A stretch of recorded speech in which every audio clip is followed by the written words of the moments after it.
Hey, everybody, and welcome back to Five Boys and a Business Podcast, a podcast where we talk about our business, our family, and the many inherent shenanigans that are involved in both.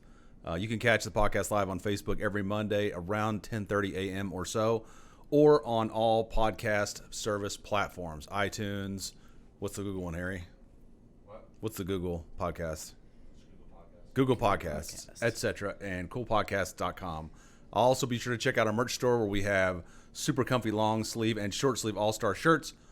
Before you continue, I'd like to say that coolpodcast.com is not a thing. He's making that up as a joke, but I don't know if it comes off as that. Sorry. Keep going. If you're one of the elders, you can't find the podcast. Right. On Google is your friend. Channels, Google is your friend. Then, yeah. And to my Aunt Janice, who watches the podcast and wondered why we did not respond to her comments, Harrison informed me it's because Aunt Janice, you're watching it after the live podcast. Is that what's happening, Harrison? Yes, I'm fairly certain. So if you're not watching it live, we're not getting your comments until afterwards, so then we can't answer them. She's like, why aren't you guys answering me? So anyway. So there you have it. Today we have a very special guest.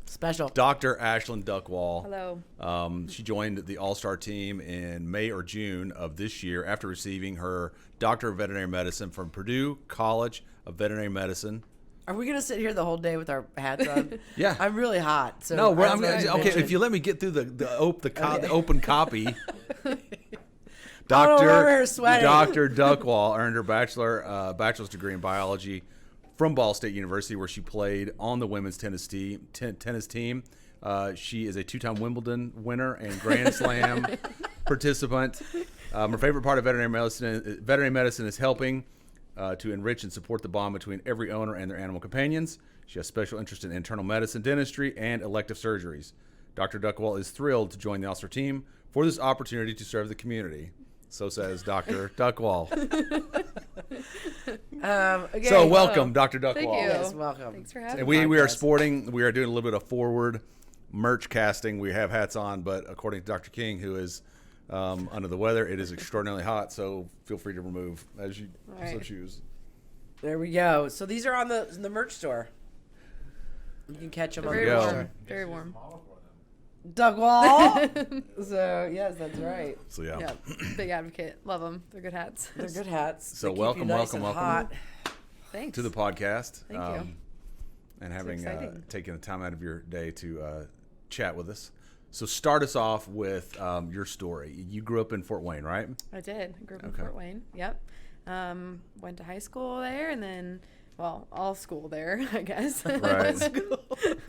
And then, and then I went to Ball State for undergrad and. Cool. Played tennis there? I did. I played tennis. I started when I was 5. So. Wow. Yeah, that was all I did, honestly. What was it about Ball State that made you choose them to go there and then play tennis? Was it their program or? Yeah, it was the program. It was a combination of things. The program, the campus was like a perfect size for me. Right. The coach there at the time, I really liked her philosophy and just the goals that she had for the team. So all of that combined, it wasn't too far from home. Right. Originally, I set out and I said I was going to go across the universe basically and get out of Indiana, and then I ended up an hour away from home, but it worked out. It was a combination of things and it was awesome. So you knew your undergrad's in biology. Did you always know you wanted to go to become a veterinarian, or? I did. Well, you did? Okay. Since I was 10, I guess, and it started with Animal Planet, watching Animal Planet, right. and thinking it was the coolest thing ever, watching them just run around and save animals' lives, and I was like, well, I like animals, I like helping people, so let's do it. That's awesome. It's interesting too, because sometimes people they'll major in something and they think they want to do it, but they're not for sure, and they'll switch. But you knew from day one that's what you want to do. Yeah, I didn't really. I think maybe before that I was like, oh, I'm going to be an astronomer or something. Wow. And then I was like, and your parents sat you down and said, you hate money. Stargaze your whole life.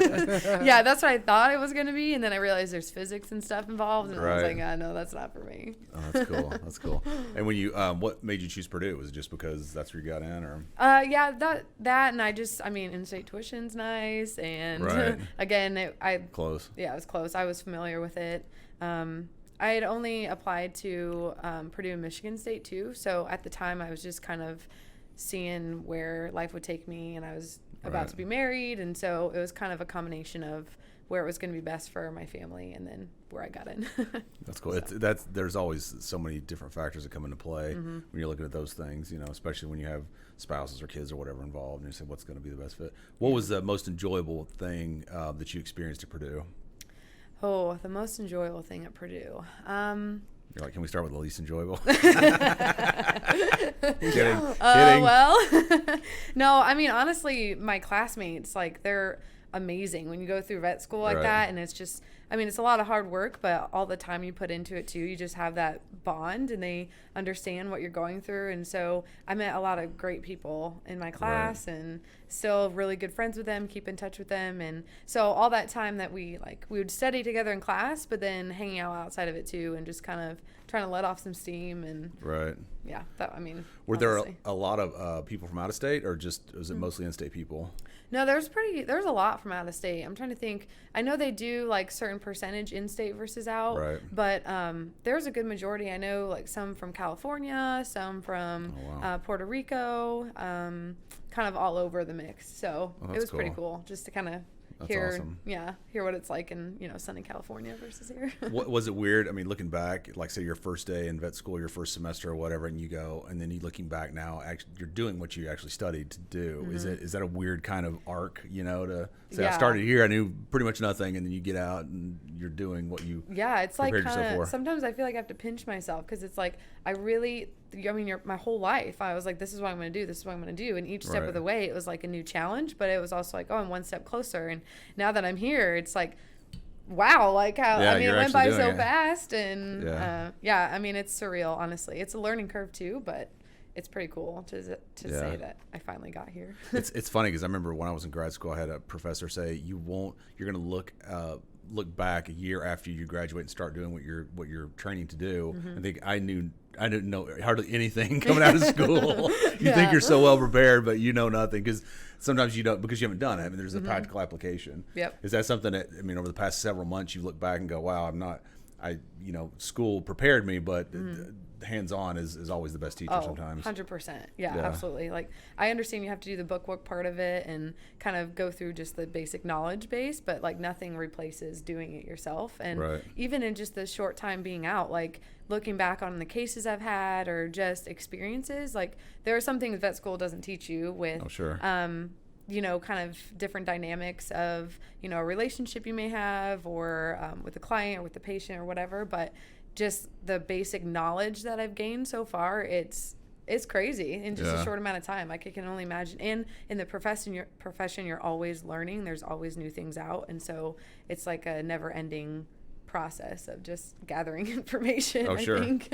I was telling her, I remember the other day, I remember when she was getting out of school, one of her professors had written them a letter. I think when the class was over, and it said, always be a sponge and continue to learn, because veterinary medicine at that point, mid-90s or so, had changed so radically from over the past 20 or so years. It was 96. No, I didn't know when he wrote the letter. I didn't know when he wrote the letter, is what I'm saying. Kidding. So he was saying the previous 20 years, so continue to evolve with the industry so that you're fresh, so that your methods and kind of approaches and paradigms mimic the times, and I think that's only going to get faster. I think certainly with the flow of technology or information such as it is today, that you have to be willing to do that. And the era of kind of getting in a lane and staying there for your entire career it won't work. Probably going forward. Yeah, I agree. So there's always new things being discovered and new ways to do things. And so that's interesting. Yeah. What questions do you have, dear? No, I was just going to say, I think that the industry evolves so rapidly too. Yeah. People think sometimes too that we treat everything, like small animal medicine, but then like exotics, and they're like, do you work on birds or do you work on pocket pets or whatever? And it's like, man, there's no way. Yeah. I mean, like you could, but it's hard to keep up with the medicine, I think. You can't be everything to everybody. Yeah. Is it weird to watch shows like the Dr. Polls or whatever, Dr. Poll or whatever, and go, I don't know if that's realistic necessarily, that you can work on everything, Really, it makes good television. It makes good television, but it doesn't, I don't know if it's real. People no, I think there are people that can do it. Really, practice. I just don't. I think that the level of expertise is going to vary dramatically. I mean, if you're responsible for multiple species, I think that then you're probably surfacing over, you know what I mean? Like you're skimming over the surface of a lot of different things and treating the most common things. You know, I think when you're presented with cases that are more intricate or involved, you know, then they're going to go right past you. You're not going to see them. You're not going to realize that they're those kinds of cases, you know, and so then you miss them or you misdiagnose them or you don't treat them or they go someplace else or something like that. When you're trying to do multiple species like that, I think that's typically what happens. Most people, I would say, too, probably have a favorite thing that they really like. Yeah. Right. So, like, you know, that particular species, whether it may be horses or pigs or whatever, you're going to probably know a lot more about than you are about a cat. Yeah. Like specialization, yeah. Yeah. I mean, you can vaccinate anything, you know, Right. and you could do, you know, probably even a health exam on anything. But knowing, like, the ins and outs of, like, the disease processes, like, it goes, I mean, it's just so involved now. It's not the same as it used to be. It's really difficult to know, I think, all of the ins and outs of them. So it's changed that much since you've been practicing. Oh, yeah. It's 96. I mean, there's some things that have stayed the same, like the very obvious things are the same. Right. But in terms of what they've learned in regards to, like, whether it be husbandry or, you know, disease processes, you know, with the different species, I mean, yeah, it's changed. Yeah. It'd be interesting to have somebody like you who's been out for a while. I wonder if school's different. I wonder if they're preparing students differently because of that now. Or if if they're much more broad now, if they're still kind of general like they were. No, I think that they probably track the students. There's more tracking Right. probably. Yeah, we track at starting in third years when you like declare what your track is going to be, and but before then it's like we're all in the same classes together. You don't really get Right. separated into electives until that third year, and then you kind of decide what you want to focus electives on or something like that. And I know that each vet school is different as far as tracking. I know Purdue is one that does, but there's others that don't, and they just do mixed animal as general, so you can get, you know, the basic levels that you need for any type of species. But I know at Purdue it's like you can do mixed animal, equine only, companion, which is equine and small animal, and then small animal only. And then for like exotics, the people who do that, I think they go the route of mixed. I may be wrong there, but there weren't that many who were interested in exotics in my class either. So it just kind of depends. Yeah, we just did everything. We didn't have a choice. They didn't track you guys? Yeah. I think I remember that. You just had large animals, like Yep. sections or whatever. Yep, and I With learned clinics, very too. quickly I did not like horses. I liked cows. Pigs were fine. But She was indifferent with pigs. horses were not my cup of tea. I remember going on. Hey, Janice, you're watching. It's live. Speaking of, we have to talk really briefly about the party on Saturday because it was a lot of fun. Yes, we had every year. Emily is maiden name is McCracken, so she every year her family, the McCrackens, have a McCracken get together for Christmas, and each year the party goes depending upon which cousin is in charge that year. Their family plans it. So this year. Yeah, it was Harry and Emily's and uncle Chris Harry were in charge of the party. And it was interesting because they had everything set up, and everybody always does a wonderful job. But this year they had planned to have it at this restaurant in Noblesville that unexpectedly shut down. Shut down. Oh. She called on Friday night to give her credit card information, and it was like No, the final number. She said because she had a Yeah. Facebook post. She called Friday because they wanted a final head count. She called and they're closed. She's like, "That's weird. The number's not working." So she goes, "What?" Well, you didn't have to use that. Hey, there's one of my aunts. That's my Aunt Nancy. So anyway, she calls to do it. The number's disconnected. Doesn't work. She goes, "What's going on?" So she Hold on, Harrison. Leave that up for a second. So she ends up calling the same chain in New Mexico because it's the closest one she could find. And they're like, "Oh yeah, that one closed." it's like, closed. "Great." Like that's where we have like 50 people. It wasn't like Yeah, it wasn't like When a was the party of reservation four. of made? 10. And so they had to makeshift. My cousins did an awesome job. So it They originally called started Fazoli's. out. Hats off to Fazoli's for stepping up. Yeah, they're Great breadsticks.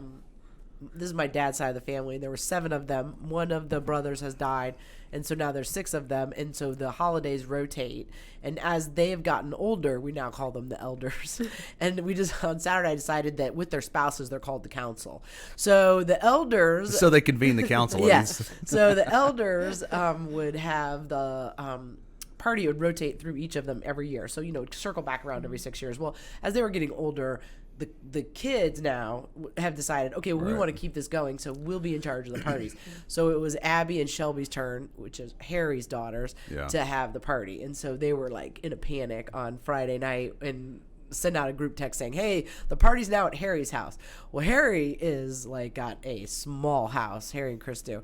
And so it was a blast though, because we were all like shoved in there. And they did a great job. I mean, hats off to all those people, everybody. They did great.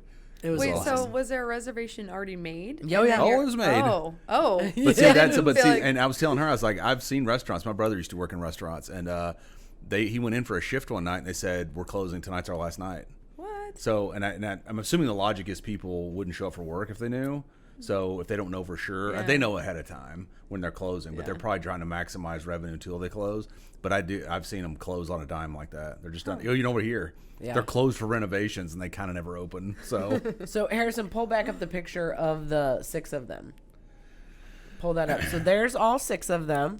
So that's my Aunt Janice on the right. She's the oldest, and then my dad next to her, and then my Aunt Jackie, and then Aunt Marilyn, Uncle Harry, and Aunt Nancy. Those are the 6 of them. Harry comes in and out of the clinic because he does work around the clinic, and he was actually laughing about that now because everybody in the clinic calls him Uncle Harry. They're calling him Uncle Harry now. So it's kind of funny. But they're started this tradition with their parents when we were all little. And then go to the picture of all the cousins, Harrison. And so on Saturday, we got a picture of all the cousins together. Yeah. And Nicholas, who was the only boy cousin until my Aunt Janice was never married until later in life and didn't have her own children and married into the Berger family. And Dean is right there behind Rebecca next to the window there. Yep, right there. There he is. And they have a wonderful family. And so we pulled Dean in on the picture. When we were growing up, Nicholas, who's in the back by the cabinet there. He was the only boy cousin for all those years. I mean, like, and so we always were like, get the boy cousin, get him in here, get him in the picture. But anyway, so that's all of us that that's not even all of them, though. We were missing Paige. Yeah. Who else? And David? Then the other Berger. David. Yeah, David. Yeah. And Sandy. So, but yeah, it's a lot of fun. It's fun. Those guys, you can not see them for 6 months, and then you get back together, and it's like, everybody's still like, you can rib each other, you can hang out. It was hilarious because we were playing this card game where you ask, it's like I don't know if it's a break the ice game or what it is, but it's like a coffee table card game, and you pull a card out and you ask a question, like, so what, like one of the questions was, what 3 adjectives would your family use to describe you? And so then the elders did it. It was hilarious because how they describe. And you would hear them be like, no, I don't think that much. They would go back and forth. So it was really cute. It was fun. We had a good time. Did you like a Secret Santa or anything? Or? No, the family's just gotten so big that we don't do gifts anymore. When we were growing up as kids, my grandma would give everybody, my grandpa would give everybody presents, and she would give the kids presents. And then... but we do this Petizza giveaway, which is where...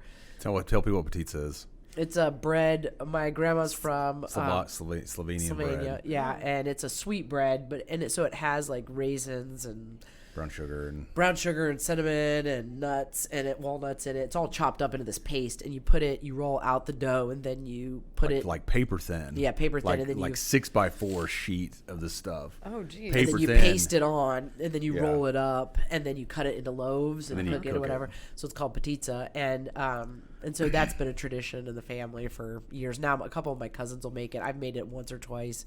My uncle thinks he's the best at making it, Uncle Harry. And so it's hard to make, though. They had a contest on Saturday. Oh, they did? Yeah, on Saturday night. And Jessica was up in arms because... She lost? No, her Petizza was not there to be judged. And how could it possibly be that these guys were going to be the best one when hers wasn't even there to be judged? And so yeah, it's a thing in our family. The Petizza is a thing. My first memory of a McCracken party, Emily and I hadn't been dating long, about 4 so months or something, and she was quite taken with me, so she invited me up here to introduce me to the family.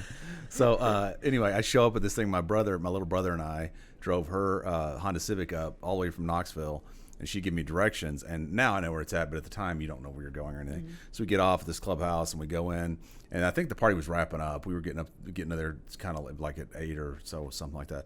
I remember walking in, and I saw your dad, who I'd met before at Yield Steakhouse before. Right. And he hands me 2 trash bags. He goes, "Hey, take this outside." I was like, "Good to see you. How are you?" And then he gave me, he had me vacuum around the tree or something. And then Jim Callahan was asleep on the couch. I'm like, "What kind of family is this?" So no, but They're just little tests. Jim was a resident, medical resident at the time for neurosurgery, and was just, tired and fell asleep at the drop of a hat. So everybody's super nice though. So very good memory. What about you? Do you guys get together like that as a family? Yeah, we have. So we always get together on my mom's side of the family Christmas Day, and then my dad's side of the family. Oh, you're fine. You can't break anything. Don't worry about it. Sorry, Harrison. My dad's side gets together whenever the date works out for everyone. We always have our tradition is my dad's side has Pizza Hut pizza, and I don't know why that started. We just always have done that. And then.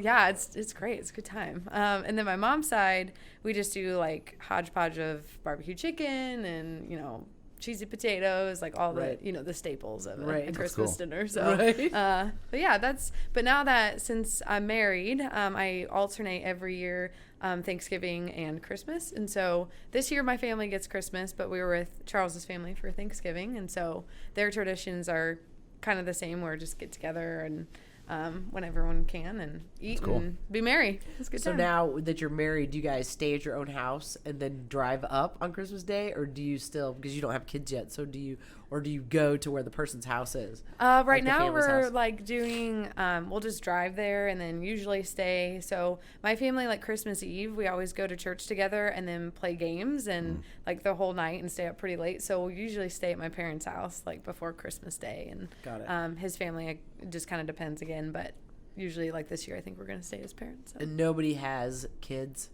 Well, Charles's brother has 7 kids. Okay. So and his sister, and his sister has one boy and then one on the way. And then my siblings, I have 2 nephews, my older sister. So so it's fun when the little kids are around. Yeah, I'm sure. They make it definitely exciting. keeps us on our toes. yeah, exactly. Yeah, we used to have a cool family tradition. I will say this, and it was Thanksgiving or birthdays, and it was called kangaroo. And there was this magical stick that it was a pool stick, and it was decorated with absurd things on it, just a fake kangaroo on the top with string and yarn. And the game was you'd have to go with someone into the other room, and you would I'd have to almost show you. You'd have to twist, and one person would give the message. And so you'd have one person, 4 hands on the stick, and then you're twisting it, and one person gives the message. And then the other person goes in the other room. And so the message giver will point at different objects, different people, and say, kangaroo, and the other person will respond, kangaroo, who is it? Kangaroo, and you go back and forth. And then they would always end pointing on what their object of choice was. And the other person would have to guess it in the other room, and they would always get it right. It was this family secret, and if you became a kangaroo, you'd have to jump on one leg and say, I'm a kangaroo, I'm a kangaroo. Oh my gosh. So you had to figure out the secret. We don't do that much anymore. Gosh. It's been a while. You did that when you were growing up? Yeah. Oh my gosh, that's cool. I don't really know where it originated from either. We just did it. I didn't ask questions. I just did it. Yeah. I wanted to be a kangaroo, so. Oh my God, that's great. Yeah. How did the person in the other room know it? That's the secret. I can't tell you. Oh, that's a family secret. Ancient Chinese secret, right? Okay, yeah. Oh my gosh. Yeah. What other traditions you guys have? Anything? Oh gosh. Not that I can think of. Your dad staged an accident every year when he was putting the lights up. Was that No. I'm trying to think if we had anything cool that. No, we didn't really have anything. Ours was always around freaking food, man. I mean, it was always we're gonna cook this or do this or. You guys always had really good food. We would come in. Yes. I remember the first Christmas at 94.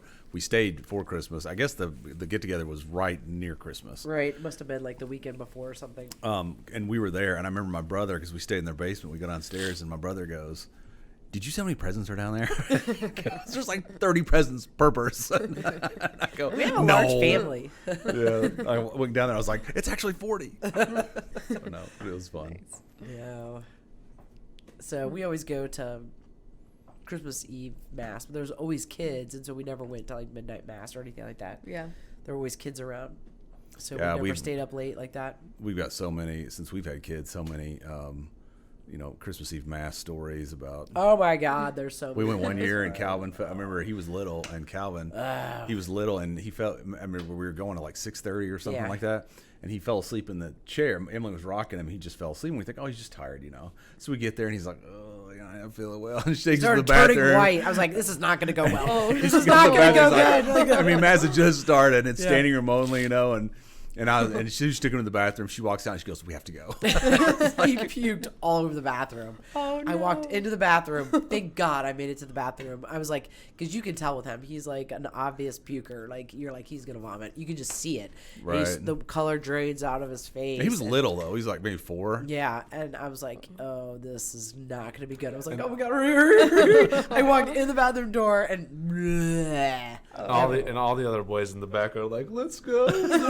They're like, yes. Good job, Calvin. Way to take one for the team. So we walked out and like got in our car, and it was, people park on the grass, and didn't make it to mass that year. So Yeah. every other year has been pretty good. It's just really busy, and it's really hot in the gym. Yes, it gets very hot. You're back in the back going, come on, let's go, let's wrap it up. We go to the Christmas Eve, like children's mass. Oh, Right. yeah. It's packed full. Yeah. Full of little ones just run around. Oh, yeah. It's so busy. Yeah. Well, because it's nice. It's early enough that Right. they can get all the kids to church, and then you're not up until, Yeah. late. They can go to bed at a decent time and everything. Yep. Some people have horror stories about like putting stuff together or whatever, but we've always done a pretty good job of getting everything ready. So after mass, we put the presents out after they go to bed, Yeah. but it's pretty seamless. Santa puts them out. Whoever. Santa is real. Santa puts them out. Oh, I saw a meme this morning. It was something. It was the Peaky Blinders and the characters, and it said something like, "You believed in Santa for the first 8 years of your life. You can believe in yourself for the next 10 seconds while you do whatever you're being asked to do." That's a good show. Did you guys end up watching it? Peaky Oh, I'm Blinders? gonna watch. It's so funny. There's so many things that you want to watch, and you keep. But Yeah. when you sit down to watch it, just for whatever reason, it doesn't pop in your head. But that is so a show I'd get Yeah. into. That's a good one. One of our I like favorites. period stuff like that. And what I thought was interesting about that show was how gritty it was and dark. I was like, if this is the way it was, no wonder everybody died at 50 Right. Yeah. because you smoked since you're 5. Yep. And it was so Yeah. sanitation and actually the hustle too. I thought that was interesting too, is how the lengths people will go because they had to out of necessity to eat. Yeah. And do well, and how cutthroat it was. Yeah. Yeah. So Yeah, it's a interesting. very good show. 'Cause that's post World War One, right? Yeah. I think so. Yeah, because this guy's a PTSD. Yeah. Good Yeah, show. because they Good did. stuff. They were suffering from especially that one guy that Yeah. was going in and out of the bar, and he was.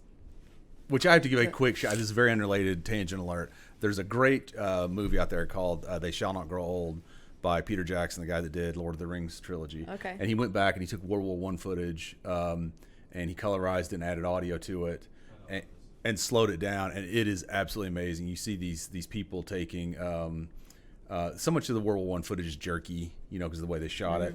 But he takes it and he slows it down and makes it real life. And you're struck by how young these kids really are, Yeah. and how they had no idea what they were about to enter. How I'm sure it affected them. It humanizes the conflict more instead of it just being an abstract thing that happened. But I'd highly recommend it. It's on Amazon Prime. It's really good. Yeah, Oh. it's really cool. And if there's just another quick shout out.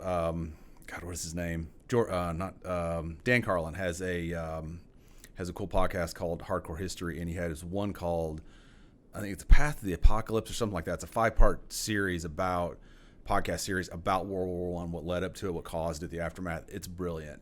And the carnage is that you don't really understand the carnage and how it affected Need and, something to fall asleep at night. and destroy. I mean, the destruction that it's really good. You guys are simply not inquisitive. Anyway, so but it's brilliant. Sorry. You jerks. You jerks. No, but what I find fascinating about those things is it's very difficult to grasp the kind of the depth and breadth of the conflict and the destruction and the human toll it took until you watch movies like that or listen to that podcast and say, wow, this was this destroyed people's existence. I mean, their towns ceased to exist, or their homes, or whatever. So, interesting stuff. And then World War I, II came along. So basically, set the stage for World War II, where things really got messed up. Good history lesson by Richard Kerr. So back to Christmas traditions. Nothing else for you guys. No, I would say the one Christmas tradition we probably still practice is they all get pajamas the night before Yes, they do. Christmas, which Calvin still hasn't figured out because his present's under the tree and the boys They're were all the same hilarious size. last night. And Can I open they're it? like, No. it's like, what is it under the tree? And the boys are like, we know what's under the tree. You don't know what's under the tree. And he's like, I don't know what's under the tree. Yesterday, Holden said, Calvin, there are dead bodies in those presents. And Calvin was like, For 1 second, he so was really? like, There are dead bodies in there? And he was like, yeah, Calvin. He was like, really? There are dead bodies in there? And we're like, no, Calvin, there's not no dead bodies in the presents. Watching me YouTube videos. oh gosh, yeah. So that's probably the one tradition that. And Oh, then well, we same should- PJs the next day, all through Christmas, like Christmas Day, or You mean Yeah, they pretty wear much. them? Yeah, they yeah. stay in their pajamas the entire day. Nice. It's the one day. We also sleep all in the same Oh, room. they all sleep in the All same the boys room. sleep in the No. same room. They've done that since they were little. Yeah. For now, Nice. until Harrison gets married. And I was like, no. Madeline's gonna be like, I'm not doing this. I'm tolerant, except for this. Oh gosh. Yeah, the boys were talking about that actually. They were like, what's gonna happen when Harrison gets married?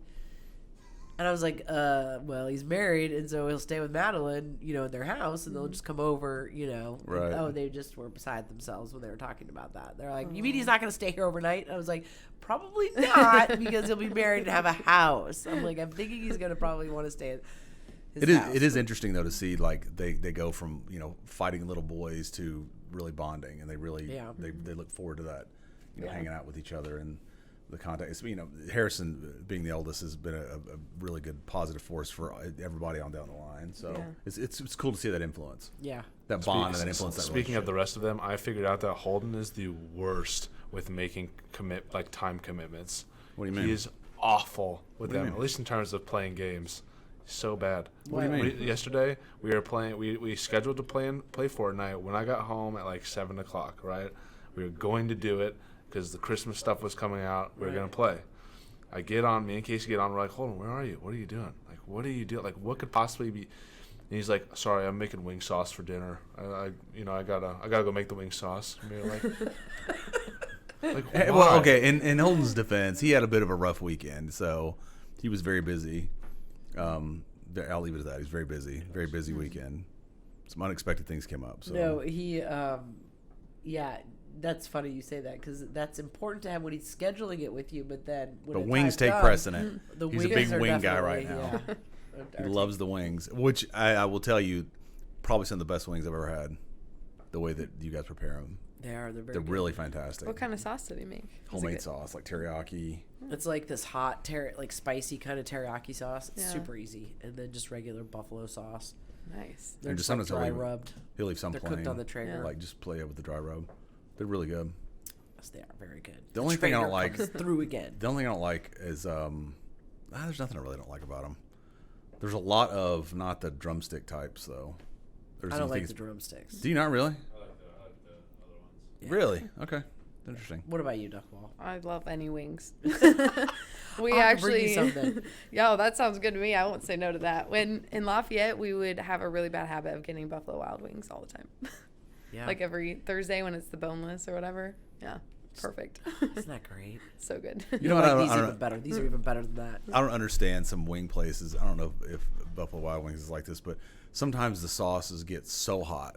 They're just not enjoyable. It's like, this is dumb. Yeah. We've had them before. It's like, you can't even taste. Yeah. Well, Hot Ones, the YouTube show where they have celebrities in, and you'll have a wing with ever increasing heat. And it's hysterical because some people can't do it. They're like, Yeah. I can't, They're sweating and I know. crying and can't feel their tongue. Yeah, it's not good. Bert Kreischer's probably one of the funniest ones on there that I've seen. Him and Segura, when they did it together. So anyway. So, what's your favorite thing about being a veterinarian so far? Yeah, Dr. Duckwall, what has been your favorite thing that you've done here at the clinic since working here? Oh man. Okay, let me think. My favorite thing so far. Take your first vacation? No. Friday. Yeah, when the clock Well, strikes. The Christmas party was pretty fun, but that's outside the clinic, I guess. That was fun. I'd honestly being like so far, like the cases that maybe they go a little bit longer, or you just start becoming friends with the owners and stuff and just build a relationship with them. Like Right. I've seen that a couple times so far and felt that, and that's been pretty cool. Like I feel like, I don't know, just, I might have to talk to them every so often for some reason, but also just saying, how's it going outside of, that case at the time, or how's their life going essentially. And that's been pretty cool. They don't really teach you about building relationships in school. So Right. They really don't. yeah. Is it those structured? I mean, they probably, because isn't it at the hospital? They're kind of like referral type cases, right? So they're kind of in and out. You don't really have a chance to. Yeah, and they're like, the specialists and everything. And Going back to the Relationships. There's actually a review recently left for Dr. Duckwall that says, by Chelsea Waters. Does that ring a bell? Our family had a great experience with Dr. Duckwall and the rest of the friendly staff at All Star. We brought our new Aussie/Border Collie pup to them, and they were very patient with her, excited energy, and used some great distraction techniques so the exam could be conducted. Looking forward to return visits. Thank you. Oh, good you go. job. There Good you job. go. Hats off. thank you. It is. It's interesting that they don't teach you that in Yeah. school. I think They there's a don't- lot of they things they just could learn- teach you, and Oh, but I they do don't. too. They don't from a business standpoint. That's because you from have value academic add. people teaching them. Yeah. People in academia teaching them. You don't have people that are business owners teaching them. So I think that'll there's- change, though. I think that things are changing such that, and people are making suggestions now that for kind of landscape changes that I think would have been unheard of 20 years ago.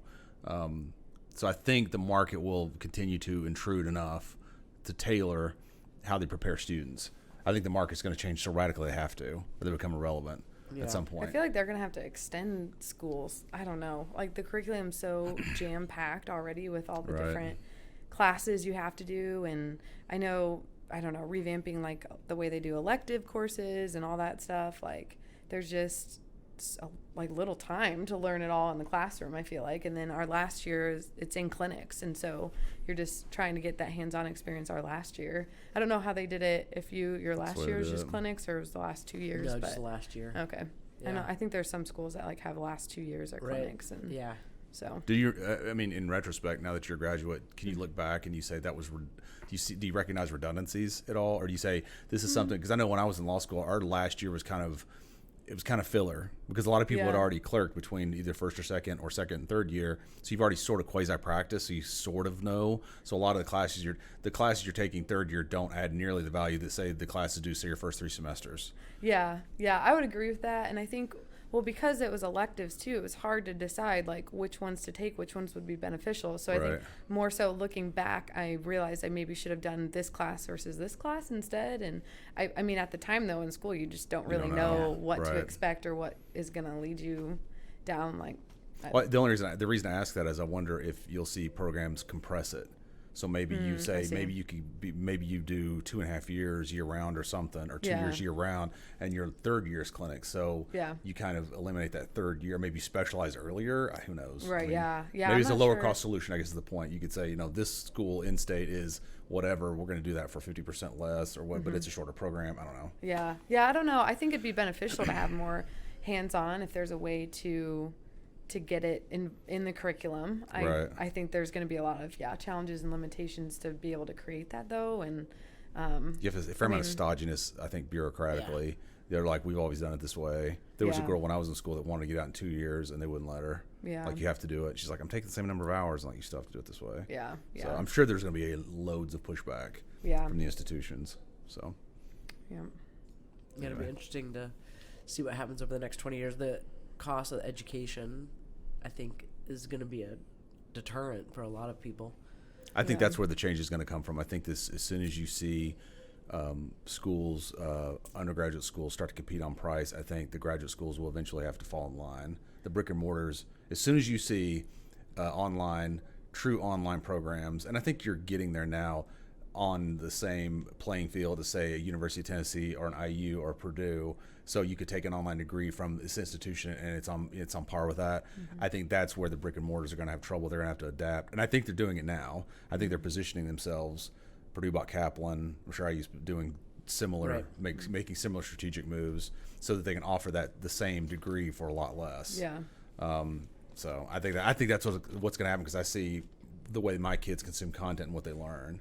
It's all online and on demand when they want to do it. Yeah. So why go sit in a classroom 3 times a week for an hour when you can sit down and do the whole in 3 hours? Right. Yeah. So, and I think that's what'll change. Yeah. Yeah. So- That'd be interesting if they did that. I don't know if that would ever happen with vet school, if, they Right. transition it in that way, because there's so much information that Oh yeah.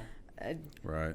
it'd be Although maybe you interesting. have a combination. Maybe it's 5 years, but you start at 18, you get out at 23 as a Yeah. DVM. I mean, maybe you tailor so that you're going into this almost like you jumpstart grad school. Yeah. You go in and start taking the classes.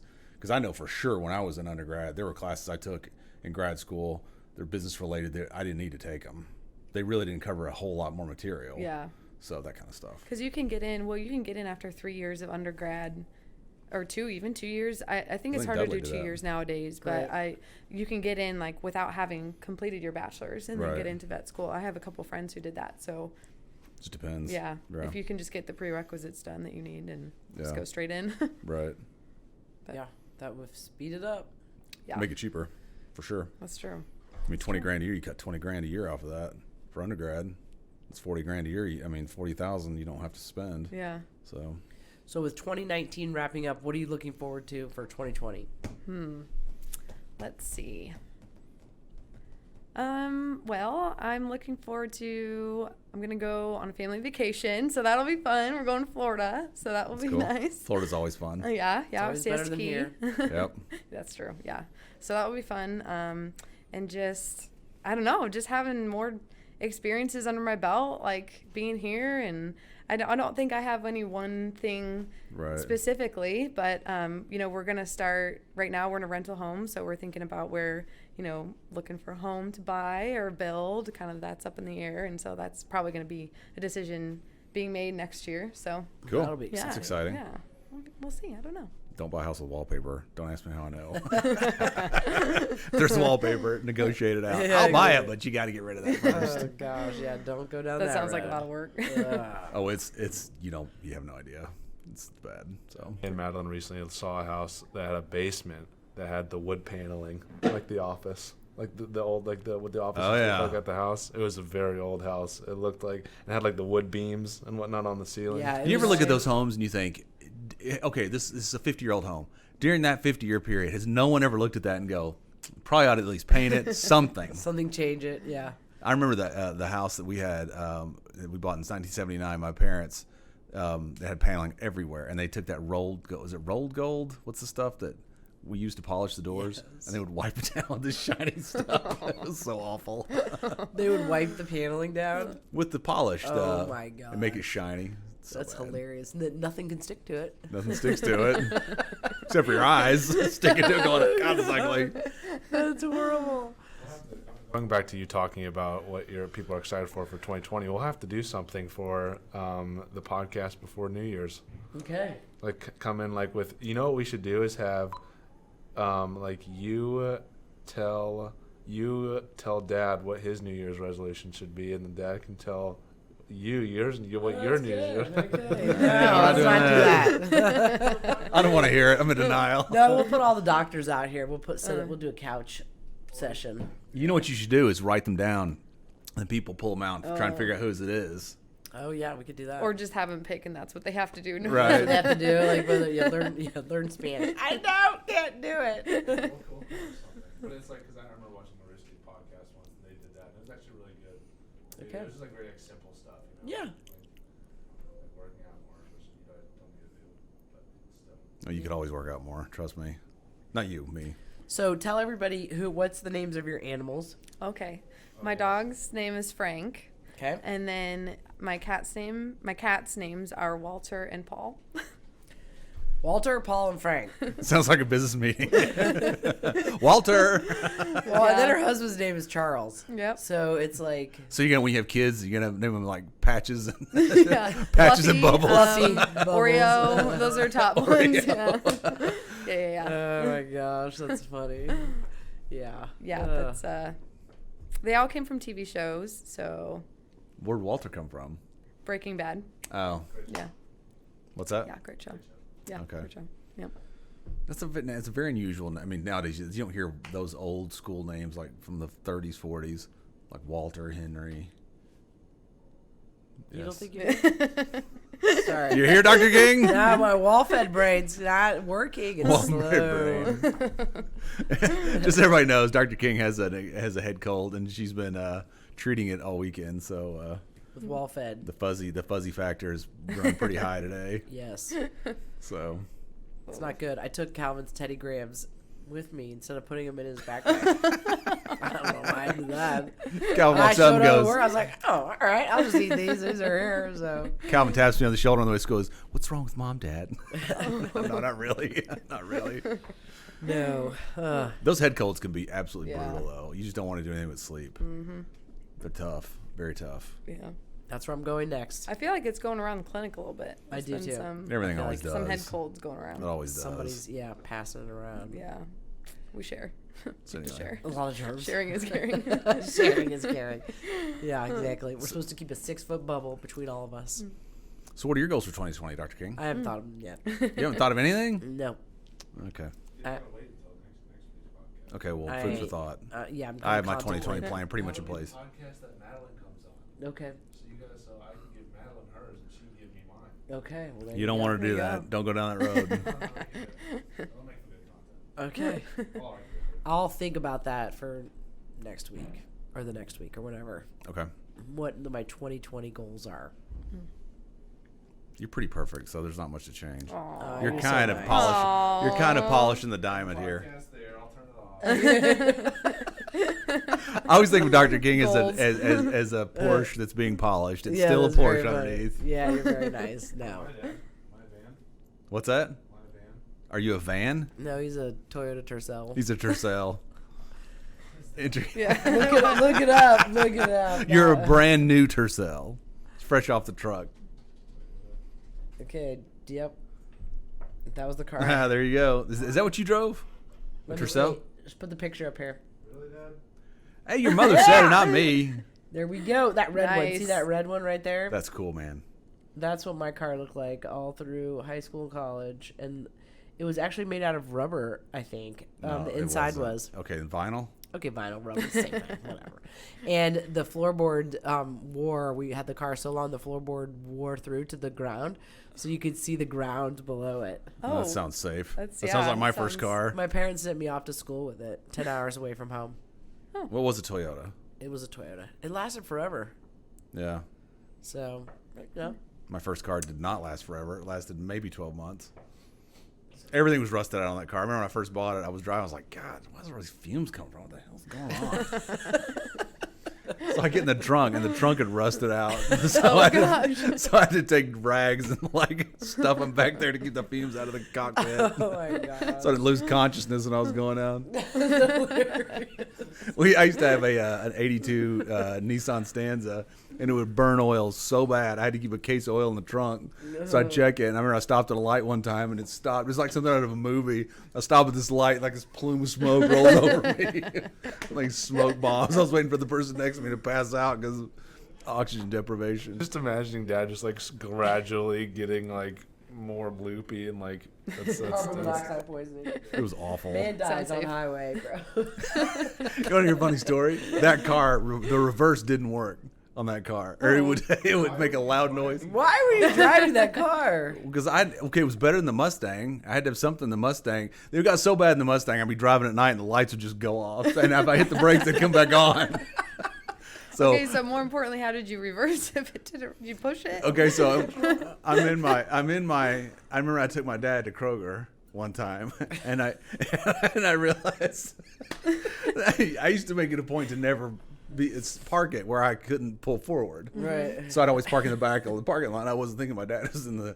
And so we go to leave, and I'm in reverse. It's like wham, wham, wham, wham as we back up as it catches. Dad looks at me and goes, "What was that?" So, Oh, God. and one time the battery or the alternator went bad, and I had to park it on a hill for like 2 weeks because you push it off wherever you go because it wouldn't.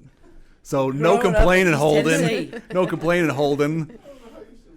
Oh god. You get very good at popping clutches and getting yourself out of bad all the time situation. when the car wouldn't start. That particular car, the clutch cable would always break after 6 months. So I got really good at going to the Nissan dealership and saying, I need this part. And I would just replace it myself. And it was a design flaw. The And Toyota I finally got Tercel, it was a manual. Oh, yeah. And so before they did all the construction on Keystone, going up 126th Street, because that's where I lived, it was a hill. And my sister and I, Missy and I, would dread riding my father in that car because he'd made us so nervous about being on a hill with the clutch. Have you ever driven a manual car? Mm-mm. So, if you're on a hill. You had the brake, though. That's what we used to do. Put the brake in and pull the button. So you've got to your feet have to kind of go in and out simultaneously. You have to rev it, yeah. Yeah, and so you'd be on a hill, and we would panic because you're on a hill. You're going backwards. If your foot's off the brake, you're going backwards. Well, you need to catch the car enough to make it go forward. And so he would get so mad at us, and we would How often did you pop the clutch in the situation? I mean, go, to go forward. God damn it, Emily. Whoa. Now, if you get really good, I avoid that hill as much as possible. If you get really good at it, you just sit there at the light and you kind of go by, just let it back and forth, and then the clutch cable. You could put it in just like idle, like sit there without it, and then gradually let up on the clutch and put more on the gas. Now, how you know that your clutch plate is going bad, and don't ask me how I know, but if you let out the clutch and nothing happens, that's how you know the clutch plate's bad, and there's a funny brakey smell in the car. So then you know. Yeah, the Nissan, it went out in the Nissan. Everything after I bought that car, I bought it at Ben Franklin Motors, which, anyway, that's what it was. For $1,500. Everything broke after I bought it. Oh, gosh. I actually traded that car, and it's funny because How many cars did you have? Jesus, like 4, 5, 10? They all kept breaking, and my grandfather bought me. Because you bought them for $1,500. I didn't have any money. Oh, my God. My grandfather bought me an 88 Dodge Aries, and I was so excited. He says, I'm buying you a car. I was like, oh, great. I was like, oh, thanks. So he bought me this Dodge Aries, and I every 18 months or so, this thing would go out where it would just rev. The sensor, it was like $400 every time. And I got rear-ended in it, and the trunk was crunched down. So the guys at work always made fun of me because, So, and in fact, we traded that one in. I traded in and bought a new Nissan or Toyota truck was what I had when I met you. Yep. Red truck. The red truck.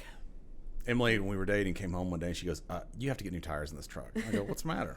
She goes, I almost died on the way to his house. Because she was going around a curve, and Dr. King used to drive a little quick. And she did a 360 on a country road. So yeah, I came home and I was like, this car's getting new tires. Oh, so, gosh. Yeah, the joys of, and in fact, we traded that in for the Passport because we were having Harrison. So I'd have to have a family car, so that's what we got. Nice. Yep. Nope. No, that was a Nissan Quest. That was the blue one. Yes, you had your golf clubs in there. No, I broke it because it was in between the driver and passenger seats. Mm-hmm. It was like they didn't have the flip down screens. It was like a console. And Harrison had some golf clubs that your dad had bought him, but I don't remember why. I don't remember. Anyway, they were in the front seat and I was pushing them up so I could put something in the back, and they flipped over and one of the clubs hit the screen and broke it. Oh. So I had to go buy. Well, it was like when you break like an LED screen, it's pixelated. So we ended up. I think I went to Sam's and bought. You bought the console to put in the middle. I just took it out and then put it in there. And it just sat there, which is not very safe. But that's what we bought. It was a VCR, wasn't it? Yeah, something like that. So so we've had all manner of large vehicles with in the entertainment systems. Went from VCR tapes to DVDs. Then I'll Blu-ray time now, whatever you want. Yeah. So anyway. It's like a movie theater in your car. Yeah. There you go. Nice. And now they won't even watch it. And I'm like, come on, watch a movie. Nothing. They want to watch the phone or whatever. Yeah, everything's. Go watch your phone. Yeah. My first car was a 92 Grand Am. And it was passed down. My big sister got it, then my brother, and then me. And so broke down a couple times in the middle of the road. Had no idea what I was supposed to do. That's a Grand Am for you. Yeah. And then one time, this was my fault. I was at a friend's house, and backing up, I don't even know why I'm saying this. It just I'm embarrassed by doing this. But I backed into a fire hydrant, and the Did it do like in the movies? It just Yeah, water goes it didn't. everywhere? Thank goodness it didn't. But I was like, oh no, that does not sound good. So I pull forward, and the back bumper just completely fell off. So my grandpa came to my rescue, and he's very handy, and so we just put a rope on the back bumper Yeah. to keep it Oh, as yeah. I'm going down the highway to get it replaced. Yep. The Yeah. bungee cord or rope around the bumper. Yeah, I always try and withhold judgment when I see that because it's like I was there. Yeah. It used to be there. happens to Yep. all So, good people. Just yeah. backing into things. Oh my gosh. yeah, that was a fun car. Didn't last very long. Yeah. No, those cars usually don't. It's so funny because at 92, I mean, you think about those models or years of cars, they just don't. You don't see them on the road Yeah. anymore. They kind of wear out. Yeah. And you crush them. So. Or stop working in the middle of the road. Oh yeah. Yeah. So yeah. Okay. Well. What else you got, Dr. King? Well, the new Star Wars is coming out this weekend. Anyone Yes, going to it see is. it? Yay. I Yes. actually had a question. Dr. Duckwall, is Charles in the Star Wars? Yeah. Oh, we're going to see it on Oh, you are? Friday. We already got tickets. You're going to go see it on Friday? Wow. Okay. Because I was going to ask. He I was has an gonna, extra ticket because I was supposed to go, but now I have to travel to Detroit. So You're gonna be back by Friday. No, he No. told me it was on Thursday night. Oh well, I'll say there. No, Casey can come with me then, but I know that me and him wanted to go with Charles over the weekend to go see it again. Oh, I'll go with you. probably. I'll go with you. You gonna go again? Saturday or Sunday? Yeah, probably. Okay. I'll go. Star Wars. Yes, I'm super excited. We're going to the Flicks. Blu-ray house? theater. Oh, yeah. Yeah, I've never been there. Yeah, I heard it I bet was. it's good. Or you can have dinner or whatever. Yeah, and watch it. Yep. Very cool. Yeah, it'll be good. Excited. I'm very excited for it. That it's fascinating to look at that franchise and think, I went and saw that in 1977, and then whatever 42 years later, it's still going strong and printing money. Yeah. Because it's just a basic story about good versus evil. But they have just And taken it's- it, and it's just you watch that and you go, this started off with 3 movies that were, I mean, crazy popular merchandising. I mean, it was a very like a cultural event. It defined, culture at the time, and they've just taken it now, and it's just it's a global phenomenon. But I will say they're doing good, like the Mandalorian. They've done a good job of branching the brand out without really hurting it, without like oversaturating. I think the Mandalorian's really good. You don't get tired of it. And none of the movies I think I've seen, I'm like, I've liked you them have to all. make them. Yeah. Solo wasn't great, but I'm like, It wasn't it's bad, good though. It It's wasn't good. bad. And I hope that they make an Obi-Wan prequel. They are. See? Yes. So, Our Star Wars aficionado. who, me? Yeah, Harrison. Yeah, he's way better than I ever They're, was. they're making an Obi-Wan Kenobi prequel series for Disney Plus, and it's supposed to take place after episode 6? 4. Or no, 3. It's supposed to take place between episode 3 and episode 4. Oh, so after Anakin turns. Yeah, right after Order 66 has been executed. Oh, weird. So they're not going to do it when he was young, huh? Yeah, well. They might flash. That's probably the last one, though, right? Because you know everybody's backstory. All the main characters, anyway. Yeah. I don't know the whatever it's called, the one you're watching right now, Mandalorian. My Trying to favorite. get you to watch it with me. I know. Don't want The to watch it. Mandalorian. I've watched parts of it. The Mandalorian. My favorite part is the Baby Yoda. It's very popular. Have you seen it? Everybody's I trying to haven't. get. Everybody's trying to get like. So cute. Oh my god, it's so cool. It's hilarious. It's brilliant. It's like the things Especially you in don't the think are one going to be episode popular. where he's showing up and he keeps showing up in front of him and he keeps showing up in front of him and he keeps showing up. He's in the little thing. Like, look how cute he is. It's so cute. He's It's not a a baby baby though. He's like Yoda. 50 years old. Huh? He's like 50 years old. No, he's a baby. Oh, it's a baby? It's an actual baby Yoda. Well, it's not Yoda, but it's a baby. What do they say? What speed or like what his kind of It's kind not, are called? It's not the Yoda. No, I don't think so. Oh, I thought it was. The real Baby Yoda. Yeah, they did a good job with that. I thought that was good. We watched it. It's funny you mentioned Yoda because we were watching Return of the Jedi last night, and with Johnny. Johnny's never seen it, and he said, "Dad, is that a puppet?" And I said, "Oh yeah." And he said, "Is that animatronics?" I said, "Yeah." And he said, "It looks so different than like the Yodas from the prequels." And I said, "Well, with the puppets, you can't really do the fight scenes like you can with the CGI. So that's why they went with CGI because his character was different. Where in this movie, he's older. He's kind of at the end of his life, and you can get away with a lot of that stuff. But I mean, after watching that, I thought it was much more realistic to watch him as a puppet than it was in some of the CGI. Yeah. Some of the first 3. Is that So- the Return of the Jedi? Is that the one with the Ray character? I get them all mixed No, up. that's episode 6. That's the third and final movie from the first trilogy that came. Okay. That started in 77, 1980, Okay. 82 or 3. Something like that. Yeah. Yeah. So that was the first, and then I remember watching an interview with George Lucas, and he talked about, and this was when they reissued that in the late 90s, 97, 98. Anyway, we went to see the 98, 97. They fixed some things. No, we just got Granger, and Harrison wasn't born yet, so it had to have been 96. Well, they reissued 97. them because they sold the box set on VC the cassette tapes, and I remember they had interviews with him That after was the so movies. disappointing, when couple. What's that? No. When they reissued the original trilogy, but then updated some of the footage, some of the shots, they added some things and some CGI stuff that he said at the time I couldn't do because it wasn't possible. Yeah. You couldn't. The special effects weren't there. And after those, at the end of those cassettes, they had interviews with him, like a 3-part series, each part after each movie was over, and he teased that they were going to make another trilogy at the time, and that's where it shows him writing the script of the second trilogy, which it's after I watch them now, they're terrible. Yeah. They're not good. They didn't add a lot to the story. They overcomplicated it. Don't you think, Harry? We don't need to get into it. All right. Let's not get into it. On that note, we'll wrap it up. No, but I have high hopes for this last one. I really think that they're going to knock it out of the park with this third and final one. Yeah. We'll see. So we Time will tell. start with hats. We're going to end with hats. Yeah. Good. All right, let's do it. So, Dr. Duckwall, Thank Yes. you so much. Thanks for having me. Thanks I'm for glad you're on good the time. podcast tolerating today. our tangents. No, it was a good time. Yeah, the tangents. Pineapple. That's our word if we Oh, go yeah. too far down the Yeah, that's right. tangent. We're pretty good now, though, about staying on task. I think On we covered a topic. lot. I think it was a We good did topic. cover a lot of topics. Yeah. So, people can find you in the clinic if they want to visit with you. Yep. They can I'll email be you. here. They can call you. Yeah. They can vocera you. Well,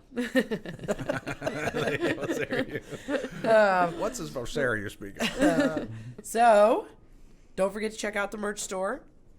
With it getting cold, ASVCmerch.com. ASVCmerch.com or reallycoolmerch.com. Harry. SVCmerch.com. Yes, Yep. he's not listening. It is. No, he's not. Okay. And if you guys have any questions or anything you want to talk about on Five Boys in a Business, let us know. Thanks for watching. Thanks for And listening. We will see you next time. We're out. Bye.